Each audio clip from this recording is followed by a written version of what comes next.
Many game critics have given harsh reviews of The Last of Us 2, but their particular criticisms have really surprised me. Here's why I think you should absolutely play this game, or if you've heard bad things or already played it and have been disappointed in the game, I hope this review might give you a chance to reassess that critique. If you've played and enjoyed it, I'd be really curious to hear your take on my review. By the way, before playing this game, it is a must to play the original first, and of course try your best to avoid any and all spoilers from both of the games. Also, maybe don't read the comments on this because there might be some gameplay discussion. The Last of Us 1 and 2 are games that take place in a post-apocalyptic world, and more specifically a post-pandemic world. This was caused by a mutated strain of fungus that, when infected, turns humans into cannibalistic zombie-like creatures. You're dropped into a world where everyone is doing pretty much whatever they can to survive. So the gameplay is largely focused on stealthy tactics and collecting different weapons to cleverly take out enemies on your quest. The game's characterized as an action-adventure game, but I would almost categorize it as a thriller. It's also fairly gory, but that's less about adding shock value and more so to enhance the intensity and realism. I was lucky enough to be in the unique situation where I got to play this game with completely fresh eyes. Having somehow lived under a rock my entire life, I only just played The Last of Us 1 and 2 in sequence for the first time ever, without having the storyline spoiled for either of the games. And in case you've also been living under a rock like me, The Last of Us 1 is touted as a masterpiece of storytelling and has had numerous accolades. So with the sequel releasing, it inspired me to finally pick up 1 and 2. The Last of Us 1 was incredible. And even though the game features zombie-like creatures that constantly jump out and scare the shit out of me, I thought it was still worth running the risk of crapping my pants a second time to experience the sequel of a game like no other. Upon completing the games, I was sad to find out there were numerous Last of Us 2 spoilers and leaks that unfortunately tarnished the game for a lot of players, especially longtime fans. But if you're one of those people, I think there's still a lot of merit in giving this game a chance. To me, it seems like a lot of the negative reviews are based on hearsay, or dare I say it, a narrow-minded view to The Last of Us 2's unique storytelling. However, the criticism is understandable, as the style of storytelling is quite shockingly different from the first game, with some pretty savage emotional twists, which can be quite jarring.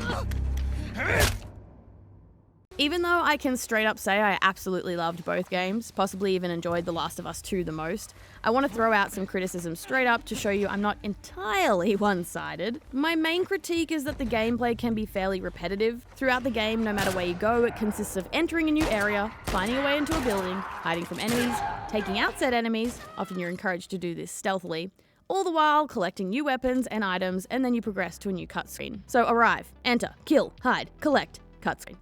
In saying all of this, things do keep fresh by having intense boss-type battles every now and then, and gameplay is varied by terrain and unique puzzles that you have to face while you navigate new areas. And even on the easiest mode, you'll still have to do some of your own thinking to, say, break into a building. But even though I can admit this can be fairly repetitive, if you've played the first game, you'll find it's very similar to the original game's gameplay, which I loved, and is something many fans have loved too. Though I think Naughty Dog could have dropped at least an hour's worth of lurking through dank buildings with creepy-ass infected people that stalk you and jump scare me every so often.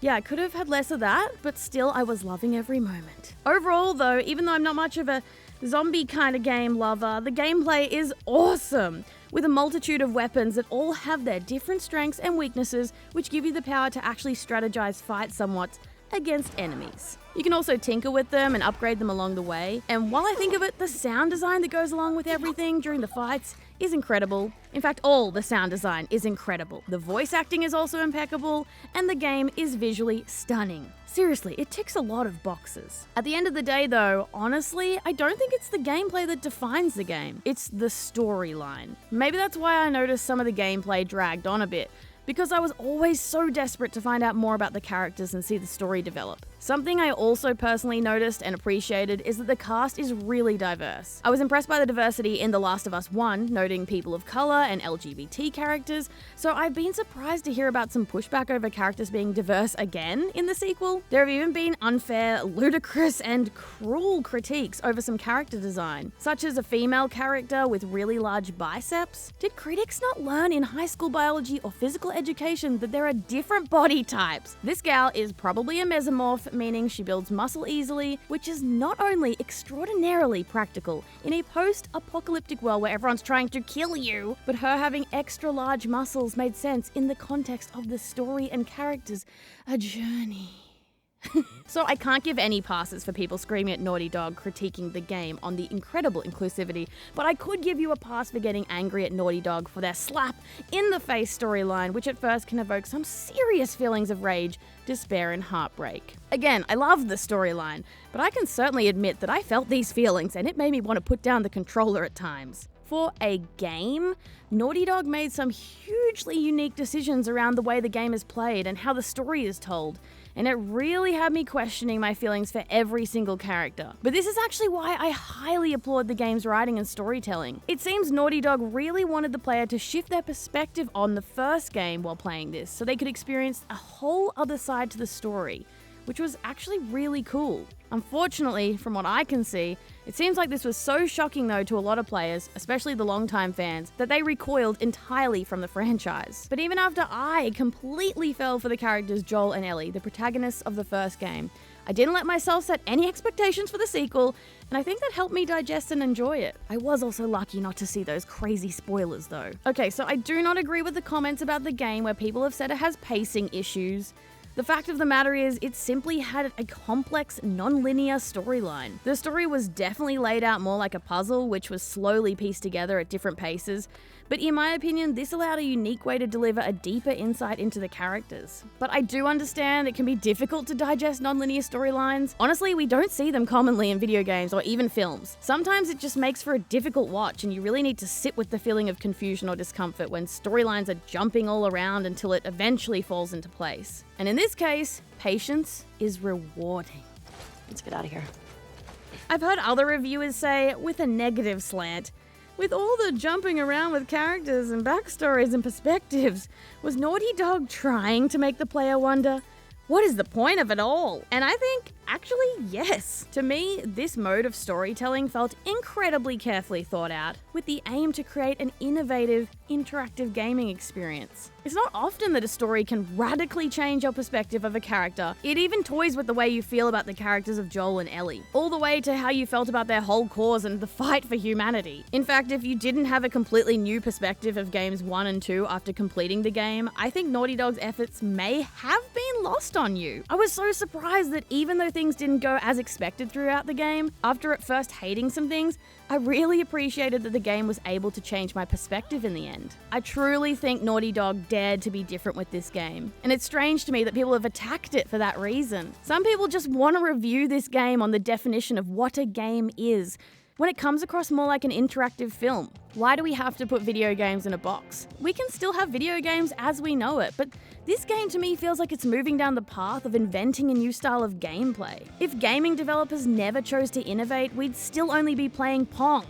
Not that that's a bad game, but we've come so far. This is cinematic storytelling crossed with gaming. I want to describe it as an interactive, binge-worthy Netflix series. It's addictive. You always want to know what's coming next, but it's so rich and emotional. You feel pain, heartbreak, sadness, and happiness, especially because you're controlling the characters. And this makes it so much more immersive. Again, it's a game. Isn't that awesome? Like many others, as I was completing this game, I did feel conflicted about where the story has led, but I feel like this was also how the in-game characters felt in their final decisions. So I felt like I got to be right there with them. I had to analyze what I agreed with and what the bigger picture was, and I think that was really cool. Surprisingly, I changed who I was rooting for and what I wanted to happen overall. And although some events and scenes in the second game were tough pills to swallow, by the end, I realized that every emotion-eliciting experience I was having was intentionally and cleverly crafted, and that's some innovative storytelling. In fact, I think the goal was actually to bring across an overarching message, which I think is, aren't we all just trying to survive here? I went from my whole world being centered around two beloved characters, Ellie and Joel, where I was almost entirely focused on their mission, to now understanding this bigger message of connectedness and survival. And I know that sounds kind of cheesy and deep, but I think that's pretty fucking awesome.